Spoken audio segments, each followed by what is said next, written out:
Мектебімізде қолға алынған үлкен жобалардың бірегейі ұрпақтар сабақтастығы. Бұл жобаның аясында Абай, Мұхтар, Қайым, Ербол тізбегі ұлттық идеяның, алаш руханиятының жалғасы іспеттес.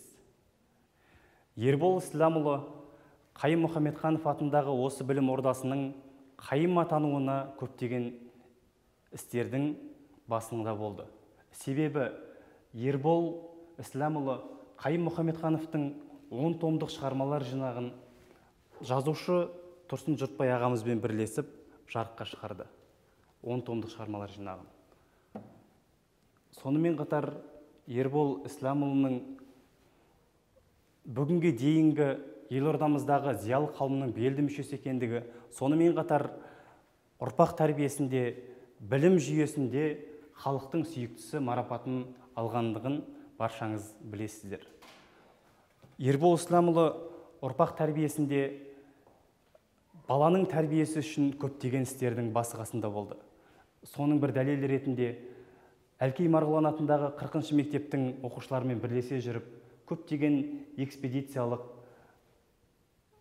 шығысқа болсын, батысқа болсын, қай өңірге болсын оқушылармен етене араласып, солардың бір толқында, солардың тәрбиесіне өте ден қойған болатын. Ербол Исламұлының ұстаздарға көбіне адалдықты тек қана білім саласында емес, сонымен қатар тәрбие жағынан да келелі ойлардың басы қасында жүрді. Себебі ар-ұждан мен жан тазалығы адам мінезіндегі бағалы қасиеттердің бірі деп түйіп айтты.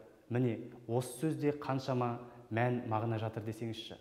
Ұстаздық жолда Ербол Исламұлынан үлгі алған ұрпақтар бүгінгі таңда осы кабинетте күнделікті ұлт руханиятының, Қайым Мұхамедхановтың шәкірті Ербол Исламұлының өмір жолын, шығармаларын барлығын күнделікті көзбен көру арқылы дағдысына айналдырары сөзсіз. Ербол Исламұлы қоғам қайраткері, ұлағатты ұстаз, білікті басшы, абай танушы, Қайым танушы ғалым, Қазақстан Республикасының білім беру ісінің құрметті қызметкері, ерен еңбегі үшін медалінің және де Қазақстан Республикасы тәуелсіздігінің 20 жылдығы тіл жанашыры төсбелгі иегері және халық сүйіктісі республикалық байқауының жеңімпазы. Міне, бүгінгі таңда дәл осы кабинетте, дәл осы қазақ тіл кабинетінде білім алып жүрген әрбір шәкірттің дәл осындай қанатты сөзден өзіне қанат алып, өмірлік мақсатын, ұстанымын алға қоярын сөзсіз.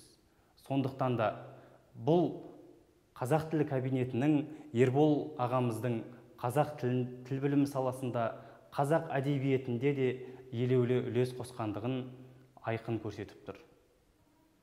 Сөзімнің әлқиссасында ұрпақтар сабақтастығы деп аталатын жобаның бар екендігін, соның ішінде дәлірек тоқталып өтсем, Абай мобильді кітапханасы, Мұхтар мәжіліс залы, Қайым мұражайы және осы тізбектің жалғасы ретінде дәл осы Ербол қазақ тілі пән кабинетінің алатын орны ерекше. Себебі осы кабинетке келген әрбір оқушы ұлт ұстазының ерен еңбегін, жүріп өткен жолын жоқ дегенде дәл осы қанат сөзінен өзіне ой түйіп, өмірлік қағидасын алатыны сөзсіз.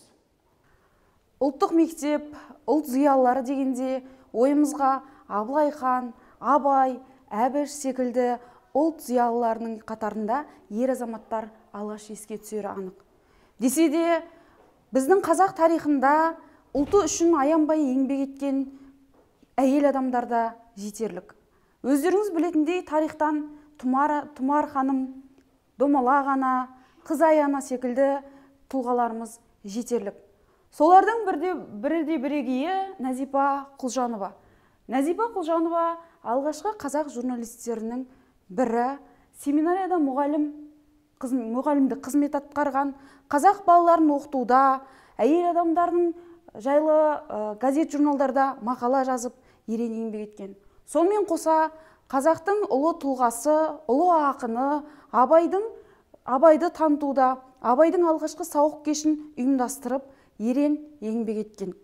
Алдарыңызға қарап жүрсеңіздер, қазақтың алғашқы дәрігер қыздарының бірнешеуінің суреті қабырғада салынған. Солардың қатарында Үмі Гүлсім Аспендиярова, Санжар Аспендияровтың әпкесі, алғашқы медицина туралы ғылыми еңбек жазған, алғашқы жоғары білімді қазақ дәрігер қыздарының бірі, белгілі кеңес қайраткері Мүбина Ниязова, қазақтың алғашқы дәрігер қыздарының бірі, соның ішінде тіс дәрігері, тісті емдеуде ерекше үлес қосқан. Келесі Аққағаз Досжанова. Аққағаз Досжанова да тұңғыш дәрігерлердің бірі, гинеколог, алғашқы мұсылмандар съезінде қазақ қыздарының мұң-мұқтажын айтып сөз сөйлеген, осы саланың қызығы мен шыжығын бір көтерген тұлғаларымыз бейнеленген. Мұндағы қабырғадағы суреттерді салудағы мақсат ұлтқа қызмет етуде, ұлттың болашағын тәрбиелеуде, қыз балалардың да орны ерекше екендігін көрсету. Яғни қыз балаларымыз тек қана ұлдар, ер азаматтар ғана ұлтқа қызмет ете алады демей, біз де әрбір салада өнімді еңбек етсек, сол ұлтқа қызмет еткендігіміз болады деген ой тудыру. Яғни қазіргі қазақ қыздарының бойына үлгі етерлік бейнелер болғандықтан бұл жерге осы тұлғалардың бейнесі көрсетілген. Мектеп білім ғана емес, тәрбие беретін қасиетті шаңырақ. Жалпы ұлттық мектеп деген кезде тәрбие үдерісіне мән бергізгім келеді. Себебі ұлттың ұлы жадында қалыптасқан тәрбие ол бөлек. Өкінішке орай, бізде қазір тәрбие ұғымы ұраншылдықпен, жасасындармен араласып кетті. Біз ұранды тәрбие деп қарастырып алдық. Формашылдыққа ұрынып кеттік. Тәрбиені тәрбие сағаттарымен өлшейтін күнге жеттік, өкінішке. Ұлттық мектепті құрған кезде осы тәрбие ұғымында бір ұғымды қатты ұстандық. Ол біліммен бірге кіріктірілген тәрбие беру деген ұғым еді. Образ тілмен айтсақ, тәрбие тамақ болса, образ тілмен айтсақ, білім тамақ болса, тәрбие тұз. Сіз алдымен тұз жей алмайсыз, сосын барып тамақ. Немесе алдымен тамақ жеп, сосын тұзын жей алмайсыз. Ал тамаққа уақытында қосылмаған тұз іртік-іртік болып жүреді, тамақтың дәмі кірмейді. Тәрбиеде тура сондай. Тұз сияқты. Білімге сіңу керек, оның өн бойында жату керек. Сонда ғана ол бағанағы тұзы уақытына қосылған тамақ сияқты баланың бойына сіңеді. Әйтпесе бәрі форма. Өкінішке орай бізде тәрбиемен білімді бөліп қарайтындар көп. Біз бөліп қарамауға, әрбір сағат Қазақстан тарихы патриотизмға, отансүйгіштікке, әдебиет тұлға тануға, география экологияға, экологияны аялауға деген сияқты. Әр тақырыптың, әр пәннің өзінің өзегіне тәрбие сіңіруге барынша тырыстық. Мектепте тәрбие сағаты деген форманы алып тастап, пәндік кіріктірілген, тәрбиемен кіріктірілген сағаттарды көптеп өткізуге тырыстық. Әр мерекеде мемлекеттің атаулы күндерінде сол мерекенің, сол атаулы күннің бір пәнмен кіріктірілуіне баса назар аудардық. Қарапайым тұрғыда экология туралы тақырып тәрбие сағатын тарихшының өткенінен, географ пен биологтың өткені, немесе патриотизм туралы тәрбие сағатты керісінше химик пен биологтың өткізгенінен әлдеқайда тарихшының өткізгені өтімдірек шығады деген көзқараспен біз әр тәрбие сағатын сынып жетекші емес, пән мұғалімдермен кіріктіріліп өткізуге де барынша назар аудардық. Сонымен бірге баланы тәрбиелейтін мына өздеріңіз көріп отырған мектептің қабырғасындағы әр сурет, қабырғасындағы әр жазу баланға эстетикалық тәрбие берсін деген мақсатпен жасадық. Нақтырақ айтайықшы. Біз қазақ айтады, ағаш ағаштан мәуе алады, адам адамнан тәлім алады дейді. Сол тәлімін алсын деген мақсат еді. Қазақта әдемі бір сөз бар. Сиыр су ішсе, бұзау мұз жалайды дейді. Біз балаға сөзбен емес, іспен тәрбие беруге әрқайсымыз үлес қостық. Қосуға тырыстық деп айта аламын. Бүгінде балалар мектепте қазақша сөйлемейді деп жатады. Қазақ мектебінің балаларының өзі орысша сөйлейді деп жатады. Жоқ. Біздің мектепте олай емес деп ашық айта аламын.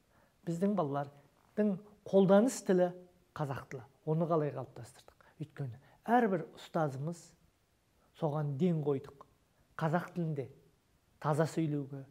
Орыс тілі пәнінің мұғалімдерінің өзі сабақтан тыс уақытта оқушылармен қазақ тілінде қарым-қатынас жасауға көп көңіл бөлдік. Орыс тілінің мұғалімі Мұхтар Шахановты, Мағжан Жұмабаевты, Мұқағали Мақатаевтың жырларын оқып тұрған кезде балалар оның нәрінен сусындағандай болды. Әрине, біз бүкілдей тәрбиені іске асыру барысында өте маңызды бір тізе қоса жұмыс жасайтын жұртымыз бар. Ол ата-ана. Біз осы тәрбие процесінде ата-анамен жұмыс барысында қазақтың жігіттің үш жұрты деген ұғымды пайдалануға тырыстық. Қазақ айтады, жігіттің үш жұрты бар. Өз жұрты, нағашы жұрты, қайын жұрты деп. Образ сөзге көшейікші тағы да. Егер жігіттің өз жұрты мен нағашы жұрты бір-бірімен тату болмаса, жігіттің өз жұрты мен қайын жұрты бір-бірімен тату болмаса, екі жақтағы құдағи күнде бір-бірімен шайқасып отырса, сенің балаң жақсы, менің балам жақсы деп төбелесіп отырса, онда жігіт пен қыздың махаббаты қаншалық берік болса да, ол шаңырақ түбінде шайқалары. Екі құдағи шайқап тынары ақиқат. Тура мектепте біз осы ұғымды қолдандық. Оқушының үш жұрты деген ұғымды енгіздік. Оқушының үш жұрты отбасы, мектеп және қоғам. Мектеп пен отбасы бағанағы екі құдағидың тірлігін емес, біріккен тұлға тәрбиелеуге тырысқан екі ұжымның міндетін атқаруға барынша тырыстық. Әр ата-ана мұғалімға құрмет, мұғалімға ізет. Әр ұстаз ата-анаға құрмет ұғымын барынша іске асырдық. Мектепте жылына 2 және 4 тоқсанда емін-еркін ашық есік күнін қойдық. 3 күн емін-еркін ашық есік күнін жасадық.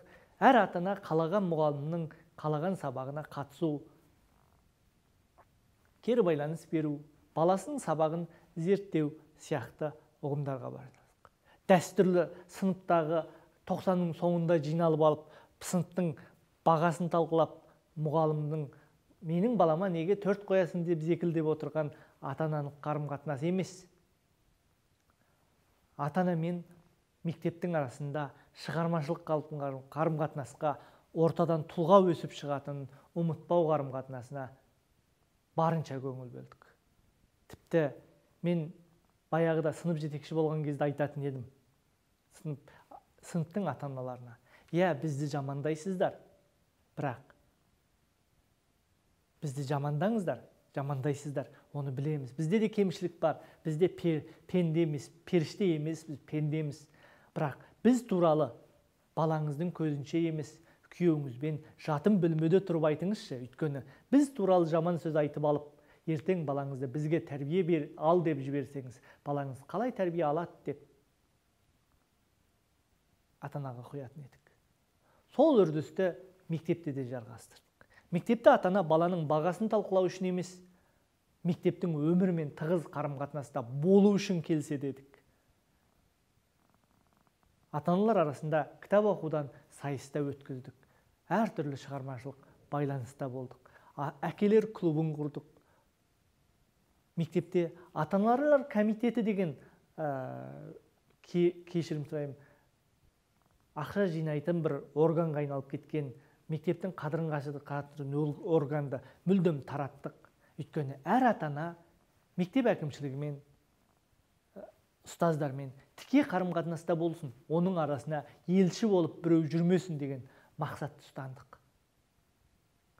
Біздің ата-аналарымыз біздің жұмысымызды бағасын бере жатыр әрине, бірақ біз ата-ана мен ұстаздың арасындағы қарым-қатынасты ұлттық мектепте ұлттық дәстүрмен бағанағы жігіттің үш жұртының ынтымағында етіп ұстауға тырыстық.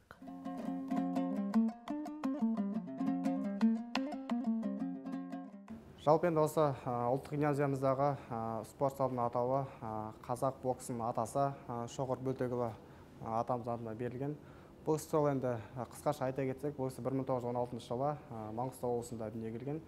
Одан кейін 1934 жылы Бакуде, Киев қаласында сол жақта оқуға түсіп, сол жақта бокс үйірмесіне, яғни боксты сол жақтан үйреніп, осы Қазақстанға 1937 жылы Алматы қаласына сол оқуды бітіріп келіп, одан кейін осы боксты осы алғашқы тұңғыш осы қазаққа алып келген осы Шоқыр Бөлтекұлы атамыз.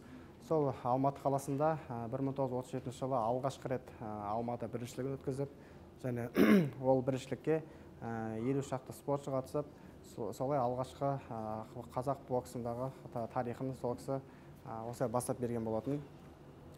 Жалпы енді бұл кісі сол соғыс жылында өмір сүргендіктен бұл кісі соғысқа өз еркімен соғысқа сұранып кетеді. Одан кейін соғыста осы жарақатына байланысты 1943 жылы осы Қазақстанға қайтып оралып, боксқа қайта оралып, сол шәкірт тәрбиелеп, өзі де біраз жетістіктерге жеткен. Сол 1944-45-46 жылдары үш рет КСРО-ның біріншілігінің жеңімпазы атанып, КСРО-ның спорт шебері атағын орындап, және де бұл кісі 1947 жылы тұңғыш рет бас бапкер болып, қазақтың ұлттық құрамасын бастап, КСРО біріншілігіне өзі бастап, алғашқы бас бапкер болып барады. Жалпы енді бұл кісі біраз шәкірттер шығарып, сол алғаш рет бас бапкер болып барған кезде Мұхит Омаров деген ағамыз бастап, сол қола жүлдегер атанып, жеңімпаз жүлдегерлерді сол жарыстан бастап шығарған болатын. Міне әлі күнге дейін қазір Олимпиада, әлем чемпионы шығып жатқан осы кісінің еңбегі өте зор. Сонымен бұл кісі еңбегін КСРО бағалап, 1964 жылы сол бокстан КСРО-ның еңбек сіңірген жаттықтырушы деген атағы беріледі бұл кісіге. Енді еңбек сіңірген жаттықтырушы деген ешкім ала бермейді ғой. Жалпы енді бұл кісі біраз мықты жұмыс жасаған әрине көрініп тұр. Сондықтан осы қазақ боксын алып келген осындай ел үшін жасаған ер азаматымыздың осындай Шоқыр Бөлтекұлы бабамыздың осындай жасаған еңбек үшін осы спорт залында Шоқыр Бөлтекұлы деп атауы берілді. Бұл енді аты ұмытылып қалмас үшін осындай 1000 оқушысы бар білім шаңырағында осындай кісілердің ұмытылып қала жатқан осындай кісілердің аты насихатталу бір ұтымды бағыт деп ойлаймыз. Сол себептен осы кіші өсіп жатқан жасөспірімдерге осындай Шоқыр Бөлтекұлының бабамыздың аты насихатталып, осындай ел үшін жасаған ерен еңбегі үшін осындай бағаланып насихатталған дұрыс бағыт деп ойлаймыз. Жалпы осы тұңғыштардың қатарында Әлжан Жармахаметов, бұл тұңғыш баскетболшы, олимпиада чемпионы, атаңы тұңғыш қазақ. Одан кейін Ғосман Қосанов деген жеңіл атлетші, олимпиада жүлдегері, бұл қазақтан шыққан тоже Рим олимпиадасының күміс жүлдегері атанған. Одан кейін қазақ волейболын негізін қалаушы тұңғыш Октябрь Жарылғапов деген. Одан кейін тұңғыш Әбесейіт Айханов деген ағамыз палуан КСР халықтық спартакиадасының кездесудің бірнеше дүркін жеңімпазы, қазақтан шыққан тұңғыш палуан бабаларымыздың бірі. Одан кейін бәрі білетіндей тұңғыш қазақ олимпиада чемпионы Жақсылық Үшкемпіров атамыз. бұл кісі енді Мәскеудегі өткен Олимпиада чемпионы, бұны енді бәрі қазақ біледі. Тұңғыш қазақ балуаны, тұңғыш Олимпиада чемпионы осы күрестен. Одан кейін Марат Жыланбаев деген марафоншы, бұл кісі енді жеңіл аяқ дейді ғой. Бұл кісі енді 7 рет Гиннестер рекордын бұзған, 7 рет рекордқа енген. Және Азия, Африка, Америка және Австрия елдерінің ең ірі жүлделерін бағындырған жалғыз қазақ осы Марат Жыланбаев. Осы әлем бойынша осы қазақтан тұңғыш шыққан осы Марат Жыланбаев. Одан кейін жерде Мақсұт Жұмабаев әлемде 8 метрден асатын 17 шынды биіктерді түгел бағындап шыққан, қазақтан шыққан тұңғыш альпинисткісі. Жалпы енді осы тұңғыштарда осы жасөспірімдер өсіп келе жатқан осы 1000 жарым оқушы бар. Осындай білім шаңырағында осы кісілердің, осы тұңғыштардың осы ерен еңбегін, осындай қазаққа алып келген тұңғыш осындай спорт нелердің, осындай балалардың жалпы көкейіне бір насихаттау мақсатында осындай дүниелер жасалып жатыр.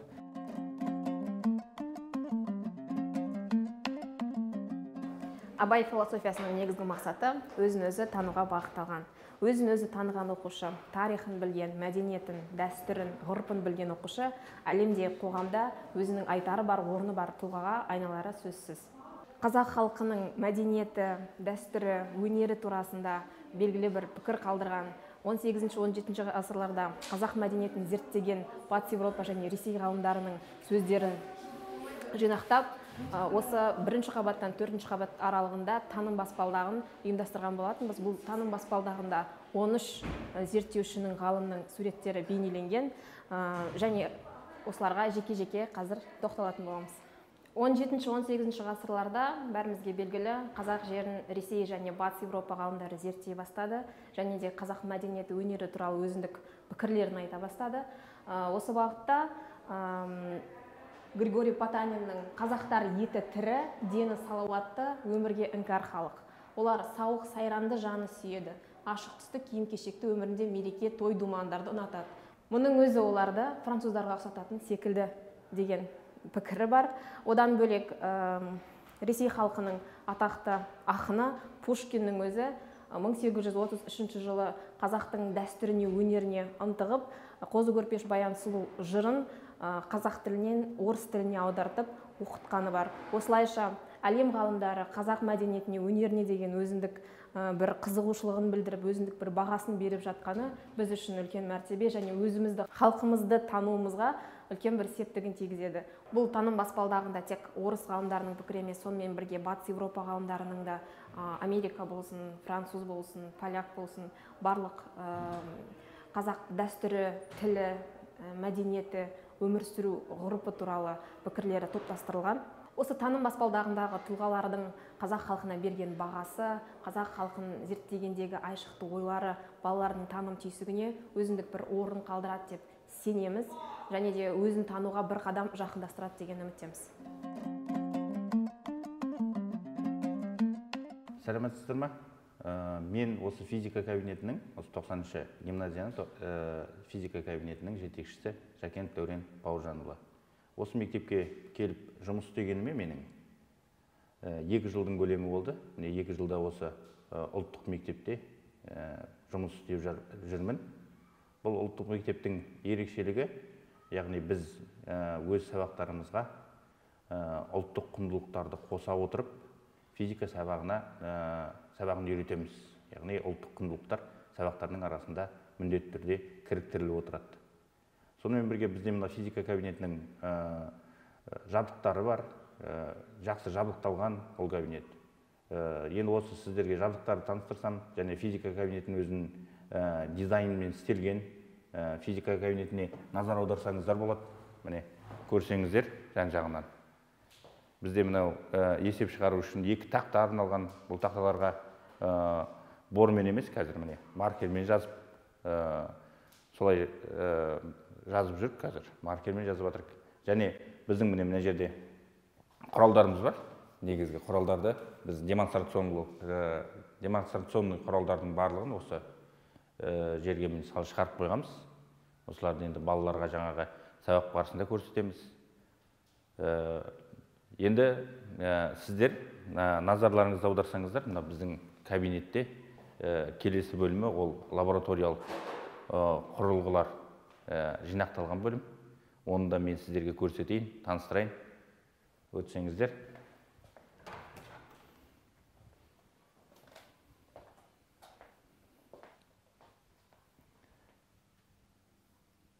Назарларыңызды аударыңыздар. Мына жерде барлық физикалық құралдардың түрлері бар. Әрбір бөліміне негізделген блоктар бар, динамикаға негізделген динамометрлер бар.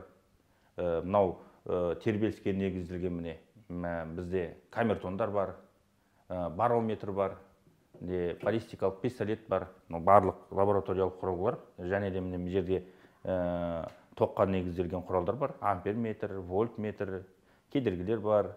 Мынау өзі көп мектептерде бола қоймайды. Біздің мектепте мынандай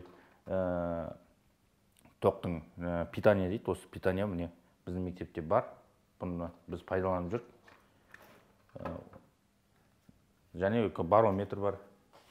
Назарларыңызды мына жаққа да аударсаңыздар болады. Мына жерлерде енді біз магнетизмге байланысты жинап қойған міне. Мына жерде мынау гигрометрлер бар, психрометрлер. Және жаңағы өзім көрсеткендей сіздерге мынау 4 тактыны көрсетуге, Поршенің жүрісінің 4 тактысын көрсетуге арналған осындай құрылғылар да бар, демонстрациялық құрылғылар. Жалпы біздің енді осы нелерді алып, біз жаңағы құрылғыларды алып, сабақ барысында пайдаланамыз. Біздің кабинет енді қарасаңыздар кең, жаңағы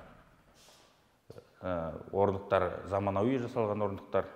Осы жерлерде жаңағы оқушылар отырып физика сабағын оқиды, қатысады, оқиды осы жерде отырып.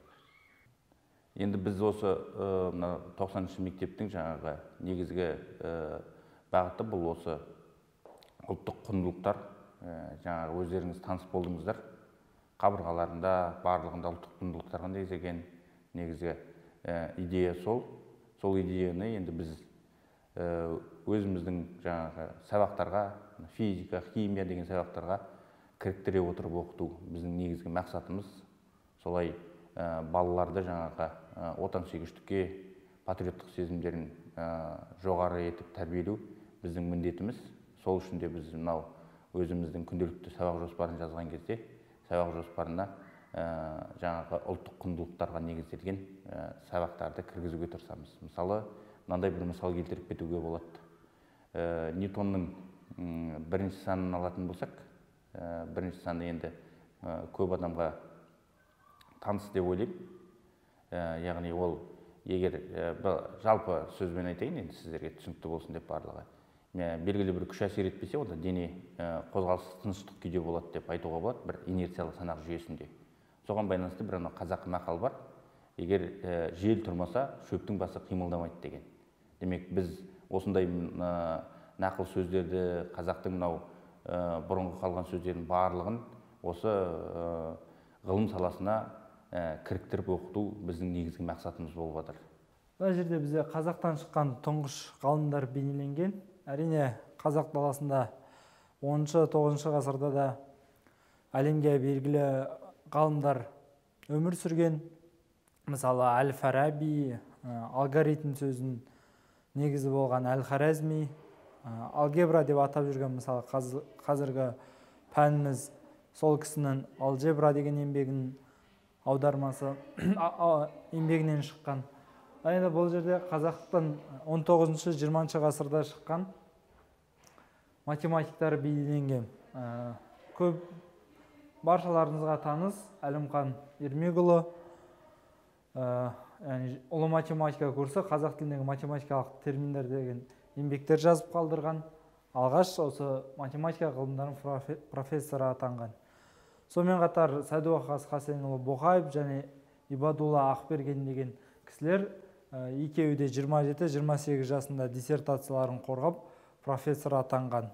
Өкінішке орай сол кездегі саясатқа байланысты 38-40 жылдары қуғынға ұшырап қайтыс болған.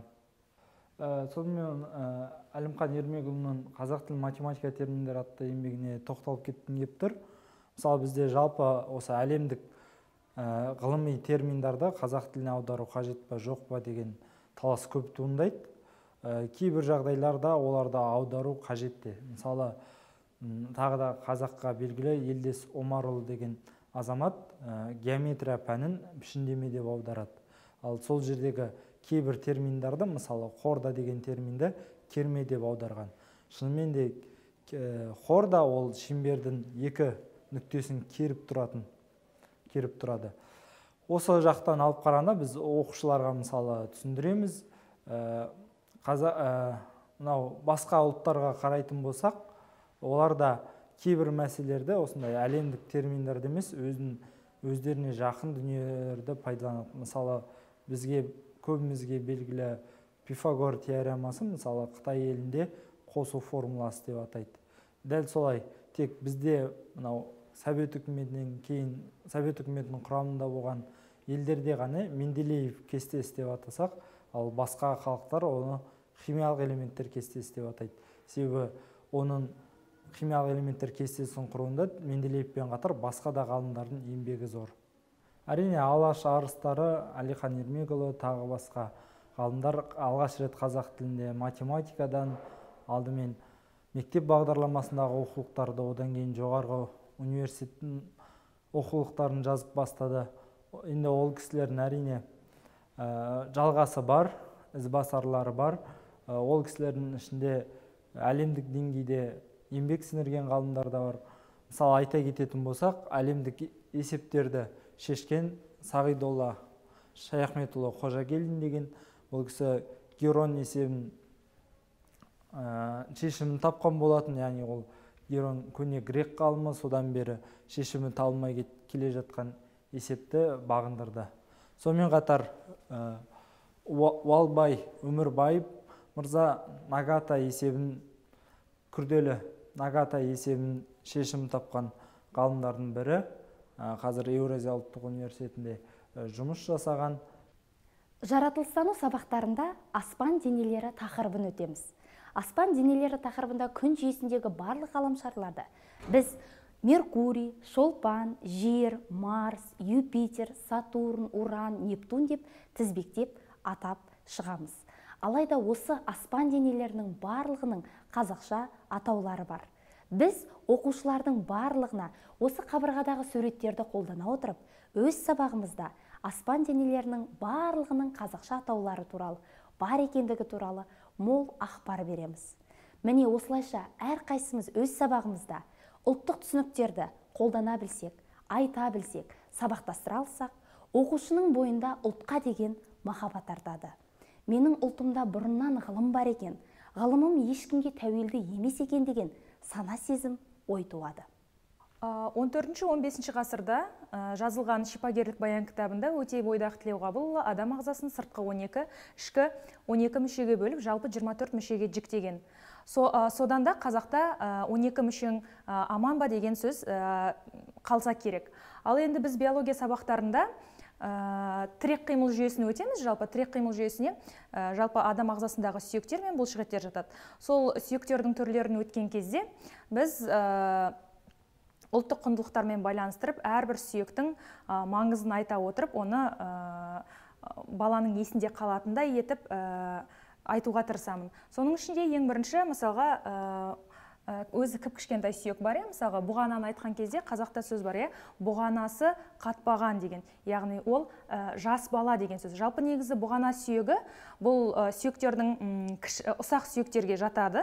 Бұғана сүйегі бұл жыртқыштарда және есек пен жылқыда болмайтын сүйек. Сол сияқты мысалға мына арт жақта негізі омыртқа жотасы бұл тірек қимыл жүйесінің басты орталық бөлігі болып табылады. Соның ішіндегі міне қараңыздар, мойын омыртқа жалпы мына жерде көрінбей тұр, негізі арт жақта. Мойын омыртқа жалпы адамда барлық сүтқоректілерде 7 мойын омыртқа болады. Ал қазақта жаңа туған келіншекті баласының мойны қату үшін осы мойын омыртқаны беріп отырған, яғни баланың мойны тез қату мақсатында. Әрі қарай кеттік. Мына жерде міне арт жақтан қарасақ, 3 бұрышты жалпақ сүйек тұр. Қазақта мынандай сөз бар, жауырыны жерге тимеген жауырыны жерге тимеген балуан жауырының жерге тимесін деген сөз бар. Бұл яғни ешқашан жеңілме күресте, озып шық деген сияқты мағынаны білдіреді. Одан кейін міне жалпақ доға тәрізді иілген сүйектер, қабырғалар. Бұндай сөзде мысалға бізде айтады, қабырғаңмен кеңес деген сөз бар. Қабырғаңмен кеңес деген сөз, яғни өзіңнің үйіңдегі жұбайыңмен, зайыбыңмен ақылдас деген мағынаны білдіреді екен. Сол сияқты ұзын сүйектерге, мысалы, мына жердегі тоқпан жілік, кәрі жілік, ортадағы ортан жіліктер және асықты жілік жатады.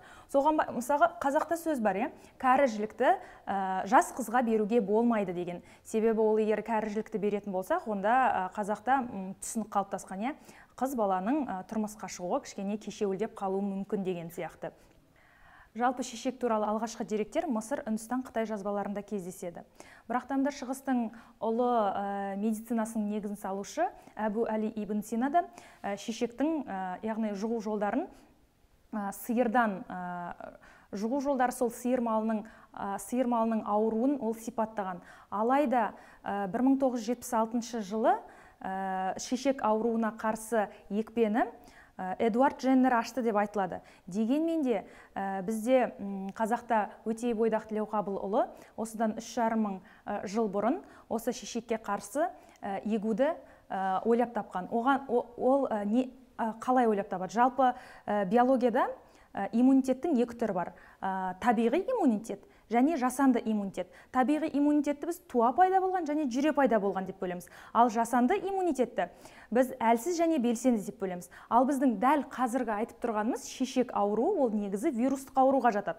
Шешек ауруы сол табиғи иммунитеттің ішіндегі жүре пайда болған иммунитетке жатады. Ол қалай? Мысалы, бірінші біз жүре пайда болған иммунитетті туа пайда болған иммунитеттен ажыратып алуымыз керек. Ол үшін туа пайда болған иммунитет, ол яғни біз мысықтың, иттің, басқа да жан-жануарлардың ауруларымен ауырмаймыз. Ал жүре пайда болған иммунитет, ол аурудан кейін қалыптасады. Мысалға, бізде айтып жатамыз, осы шешек, қызамық, қызылша, паротит деген аурулармен ауырмаймыз деп айтып жатамыз.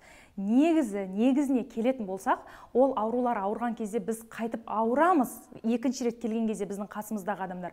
Бірақ біздің денемізде, яғни біздің қанымызда Б лимфоциттері бар, антиденелер түзіліп қояды соған байланысты. Соны біздің қазақтың, яғни шипагерлік баянның авторы Өтей бойдақ Тілеуқабылұлы соны ашқан болатын. Ол енді қалай? Яғни сиырдан, яғни қараңыз, шешек іріңін алып, тананың шап терісін тіледі де оған арнайы жұқтырады. Одан кейін бірнеше уақыт өткеннен кейін сол жұқтырылған жер іседі. Қараңыздар, оны жарып, сол жерден, яғни не деп айтамыз, биоматериал алады да, яғни кісінің білегін кесіп, соған арнайы, яғни пайда болған бұл сонда жүре пайда болған иммунитет болып тұр. Осы жерге алады да енгізеді. Ең соңында бұл емшарадан кейін кісіге шешек ауруы жұқпайды, яғни шешекпен сырқаттанбайды. Бұл дегеніміз біздегі табиғи жүре пайда болған иммунитет деген сөз.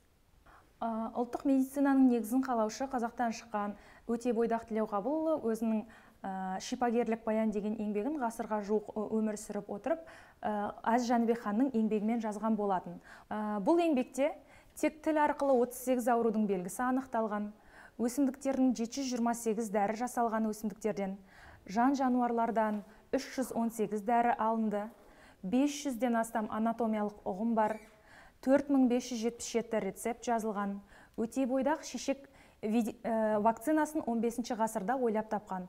Қол жазбаның осы күнге тек 4-тен 1 ғана жеткен.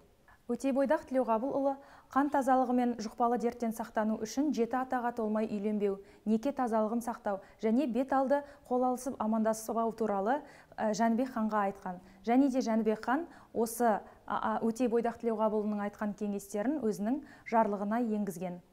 Ал енді бұның барлығы мектептің қабырғасында тұрған осы суреттерді салған мақсатымыз балалар қоңырауда жүрген кезде осы ұлттық медицинаның өзегімен таныссын деген мақсатпен салдырып отырмыз. Яғни медицина, биология бізге шығыстан немесе сонау бір батыс елдерінен келген жоқ.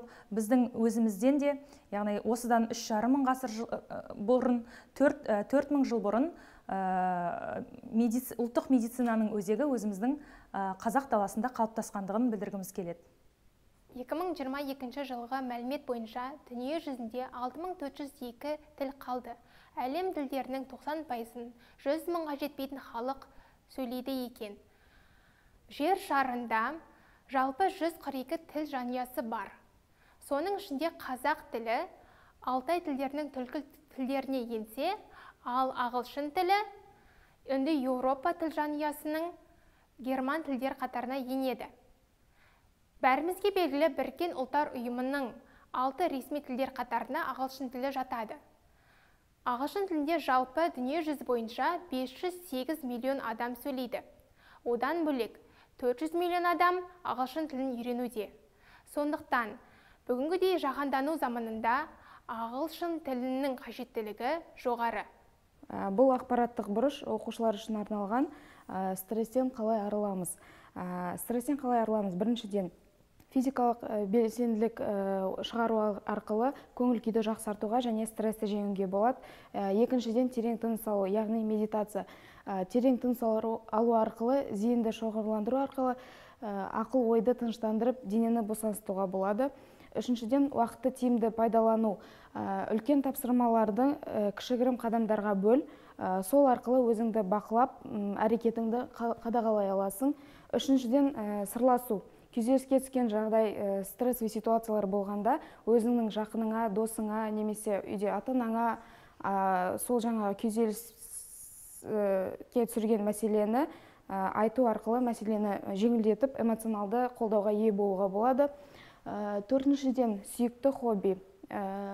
Өзіңіздің жақсы көретін ісіңізді хоббиге айландыру, бұл сізді стресстен алшақтатады. Алтыншы, ол салауатты өмір салтын сақтау.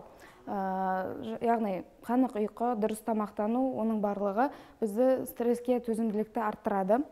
Жетіншіден, өзіңді бақыла, ойыңды ретте, жағымсыз немесе стресс ойларды позитивті ойлармен алмастыр. Бұл көңіл күйді жақсартуға әсер етеді. Сегізінші, стресс факторлары. Үнемі күйзелісте тудыратын жағдайлардан алшағырақ жүру. Енді Жүсіпбек Аймауытовтың психологиясында тән саулығы және жан саулығы деп екіге бөліп қарастырған. Тән саулығы дегеніміз ол қанық ұйқы, дұрыс тамақтану, жүйелі спортпен айналысу болып табылса, жан саулығына стресс пен қиындықты еңсеру, айналамен жақсы қарым-қатынас орнату, позитивті көңіл күй сыйлау жатады.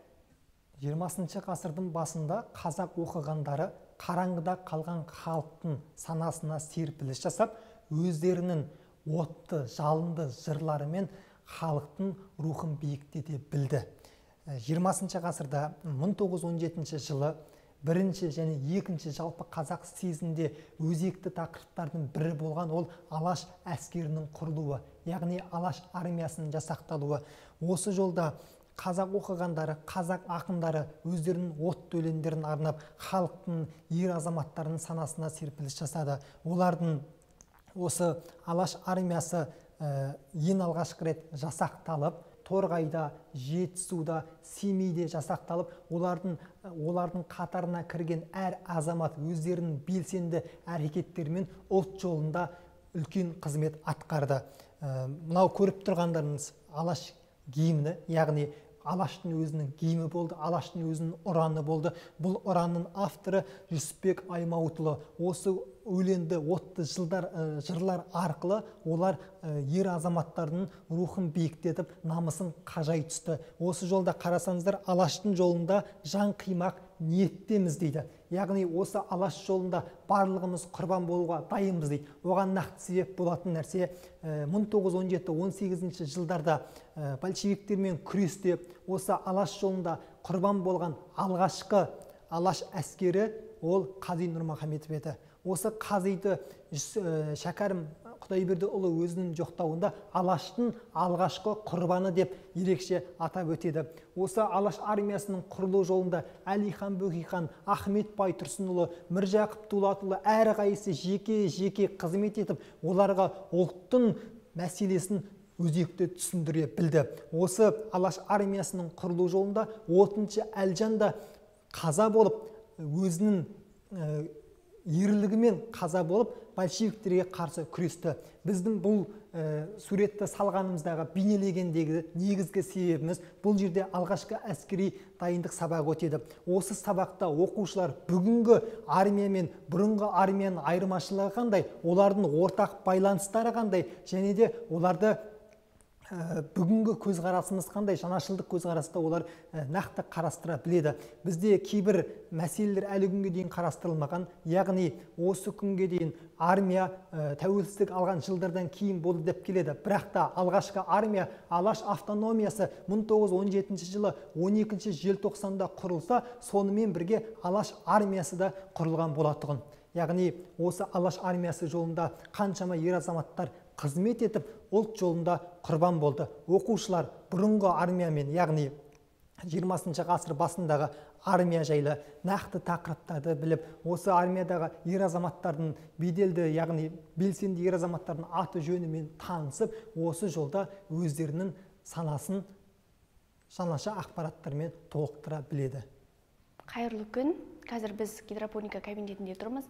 Яғни балалар сабақта өтілген тақырыптарды осы жерде практика жүзінде тәжірибе жасай алады. Яғни алдарыңызда көріп тұрған гүлдердің 4 түрін өсіргенбіз осы уақытқа дейін.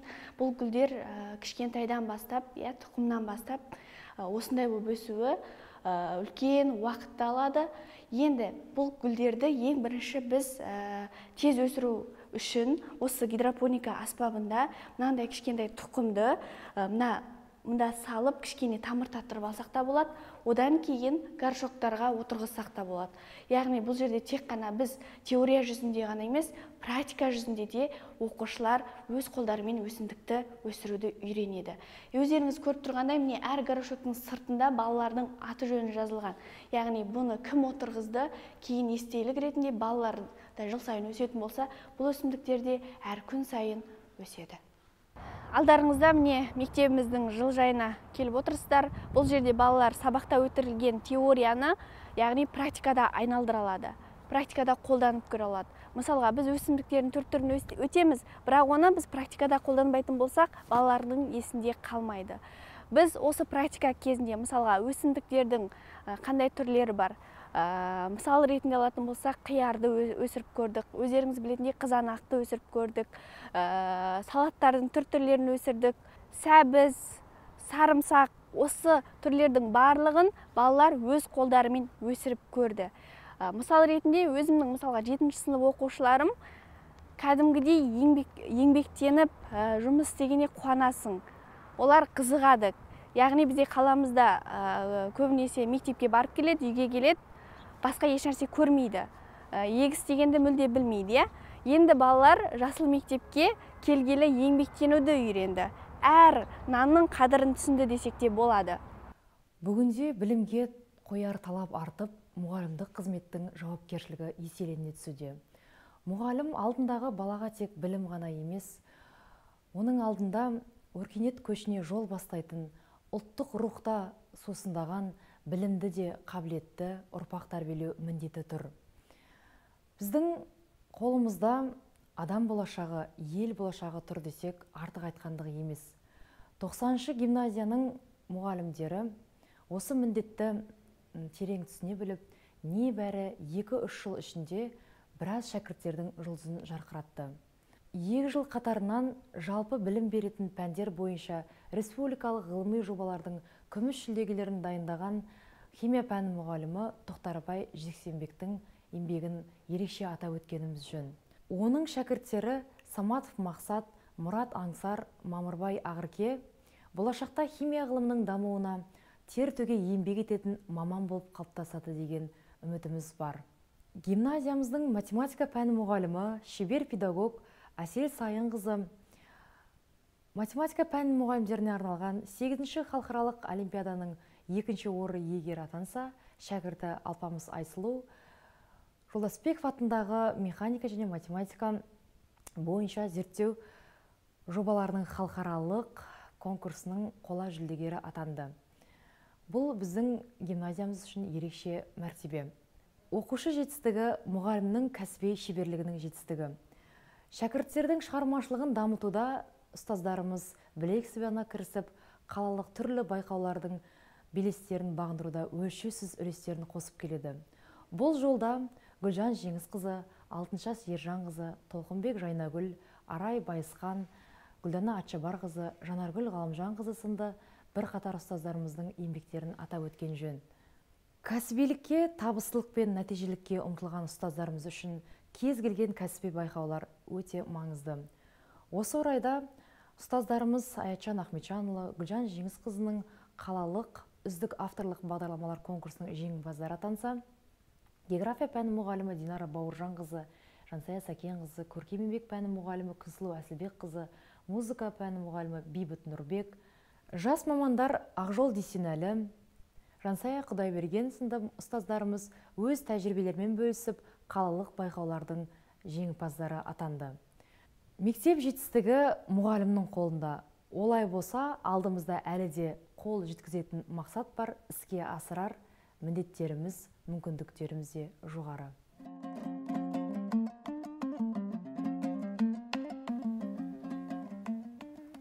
Екі жыл 4 ай.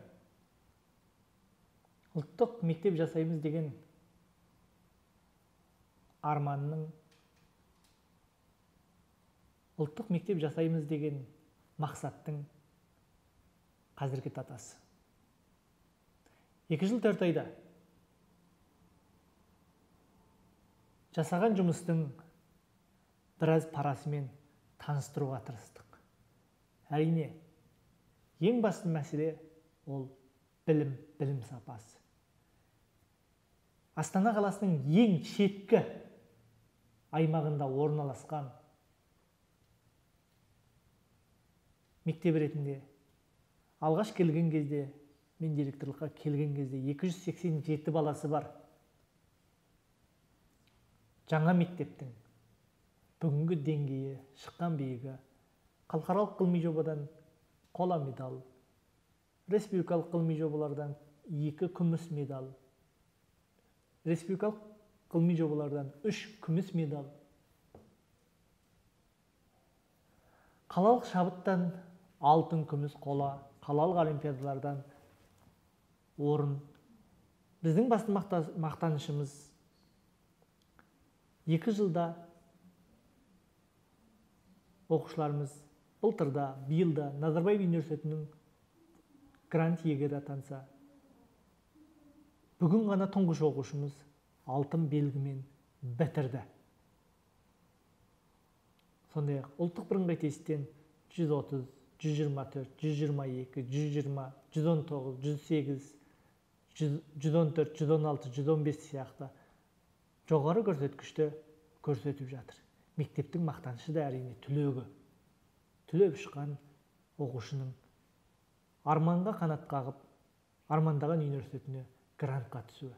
Біз сол мақсатты орындауға барымызды салдық. Әрине, мектептің бүгінгі күнге дейінгі осы атқарылған жұмысқа,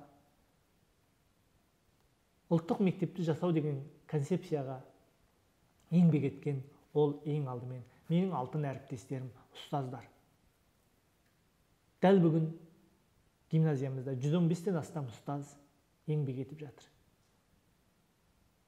Ұстаздарымыз ұлттық мектепті жанымен түсінді. Жанымен, жүрегімен жұмыс жасады. Әр баланың жүрегіне ұлттық патриотизмді сіңіруге тырысты деп ойлаймын. Өйткені өздеріңіз көріп өткен аурадағы мектепте ұлтты сүймеу мүмкін де емес. Өйткені адамды тәрбиелейтін ортасы. Біз ортаның эстетикалық тәрбиесін биік деңгейге көтеруге барымызды салдық. Мектепке, ұлттық мектеп деген жобаға 3 жылға мақсат қойғанбыз. Әрине,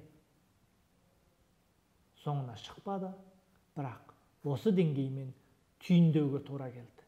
Сіздермен бірге Қайым Мұхамедқанов атындағы нөмір 90-шы ұлттық гимназия. Біз бұны мақтанайық, көрсетейік деп емес. Бізді көрген әр ұстаз, әр директор, әр атана өзіне керегін алса, елімізде, тәуелсіз Қазақстанда қазақтың брендіне айналған мектептер көп болса деген мақсатпен жасадық, түсірдік. Баршаларыңызға, назар аударып көргендеріңізге шын жүректен алғысын білдіремін. Қош, сау болыңыздар.